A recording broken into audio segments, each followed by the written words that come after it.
Hello and welcome back. Get ready to bundle up because today we are diving headfirst into a brand new magical adventure with Jack and Annie. A mysterious mission is calling them into a totally frozen world in Winter of the Ice Wizard.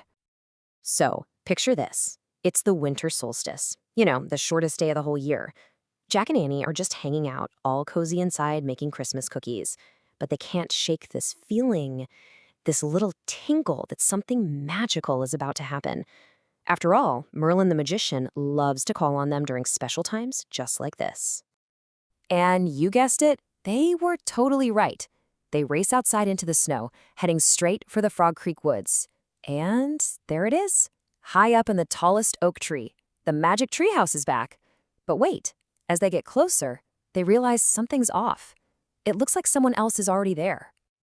To their absolute shock, they see two figures in long, dark cloaks already climbing up the rope ladder and disappearing inside. Jack and Annie start running, shouting that the treehouse is theirs, only to see two very familiar faces peek out from the window. It's their friends from Camelot, Teddy, the young sorcerer's apprentice, and Kathleen, the magical sulky girl. They've come all this way with a super urgent message. And now it looks like the four of them are going to have to tackle this new quest together. Now you might be wondering, what in the world is a sulky? Well, Kathleen is part of this ancient magical group called the Seal People. This gives her this incredible connection to nature. She can see things other people can't, and she can even talk to animals, which, trust me, is a skill that's about to become very important.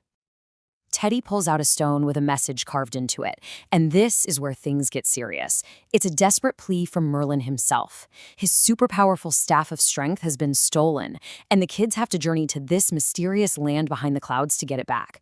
The message is clear. If they fail, all could be lost. So of course, they don't waste a second. The four friends make a wish, and the treehouse just whisks them away. But it doesn't land in a tree this time. Nope, it lands right on top of a huge snowdrift in this vast, frozen world.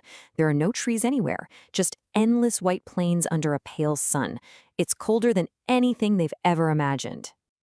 What's really cool is how this frozen world looks completely different depending on who's looking at it. To Teddy and Jack, the land seems totally empty, just bleak and lifeless. But Kathleen, with her sulky magic, sees it teeming with life. Snow geese, swans, and even a little white hare hopping in the distance. It's just a perfect example of her amazing powers. But Kathleen's special sight reveals more than just hidden beauty. She also spots danger. Hiding behind a snowdrift, she sees white wolves, and she knows that her people are terrified of them. A pretty creepy feeling starts to settle over the group as they keep walking toward the setting sun. As the sun goes down, painting the snow all these shades of purple, they spot something absolutely incredible. On the other side of a snowdrift, there's a glimmering palace made entirely out of ice. Its towers reach high into the sky. This has to be it, right? This must be where Merlin's staff is hidden. So they cautiously make their way inside. The air is even colder in here than it was outside, if you can believe that, and the whole palace just glows in the moonlight. All of a sudden, this booming voice echoes from somewhere beyond the ice columns, welcoming Jack and Annie by name. But that doesn't sound like Merlin at all. As they walk deeper into the palace, they see him. Sitting on a throne made of pure ice is this huge, rugged man with a wild, bushy beard and a black eye patch. Okay, this is definitely not their friend Merlin. This is someone way, way more intimidating, the Ice Wizard. And then comes the big, shocking twist. The Ice Wizard recites Merlin's message word for word, and then he reveals that he was the one who wrote it. Merlin never sent for them. This whole mission, this whole journey, it was all a trap just to get them here. So, what does this powerful wizard want with them? Well, he rips off his eye patch, and underneath is just a dark, empty socket. He doesn't want Merlin's staff. He already has it. What he wants is for Jack and Annie to find his missing eye and bring it back. The wizard gives them this really strange, rhyming command. They have to take his sleigh, find these beings called the Norns, the Sisters of Fate, and get his eye back. And of course, there's a deadline. They have to be back by dawn or they'll never see Merlin and Morgan again. No pressure, right? The ice wizard magically sends all 4 of them back outside. But here's the catch. Only mortals can bargain with the fates, so Jack and Annie have to go on this next part of the journey alone. The wizard gives them 2 things to help: a silver sleigh that looks kind of like a sailing ship, and this mysterious knotted string. Now, this isn't just some random piece of string. Teddy immediately recognizes it. It's a wind string, a piece of ancient magic. And as Jack is about to find out, untying the knots in this string has the power to literally summon the wind. Just as they're scrambling into the sleigh, this eerie howl just shatters the silence. The 2 white wolves that Kathleen saw earlier, they're here, and they are running straight for them. They have got to get moving, and they have got to get moving fast. Okay, so the wolves are getting closer and closer, and Jack is fumbling with the wind string. He unties the first knot, a little breeze stirs the sail.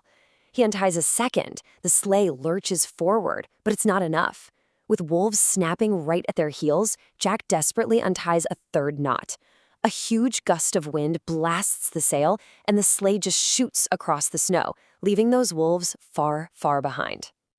So they're sailing across this frozen sea, and they're being guided by whistling swans that only Kathleen can see. At one point, when they need directions, Kathleen actually talks to a seal through a breathing hole in the ice. The seal points them to a bay nearby, where they find this big, snowy mound with smoke coming from a chimney. This has to be the place. Teddy and Kathleen wait outside while Jack and Annie sneak a peek through the window. And what they see inside is, well, it's truly bizarre. There are 3 women, as skinny as skeletons, with these bulging eyes and bony fingers, and they're weaving this giant, complicated tapestry. These are the Norns, the sisters of fate from ancient myths, who literally weave the destinies of all living things. The Norns, of course, already know why they're there. They explain that the tapestry they're weaving actually tells the story of the Ice Wizard's life. See, a long time ago, he came to them asking for all the wisdom in the world, and he traded one of his eyes for it. But, as they put it, the seeds of wisdom they planted in his heart, well, they just never grew. So the Norns tell them they gave the eye to the frost giant, hoping it might help him see the world's beauty. But the giant never used it. They give Jack and Annie these very precise instructions. First, find the hollow hill where the frost giant sleeps. Inside, they'll find a hole. In that hole is a hailstone, and deep inside that hailstone is the wizard's eye. So Jack and Annie basically have a treasure map to their prize, but the Norns also give them a seriously chilling warning. They must never look directly at the frost giant, or they will freeze to death instantly. They have their instructions, but can 2 kids really face down a giant and make it all the way back by dawn? We're just gonna have to wait and see.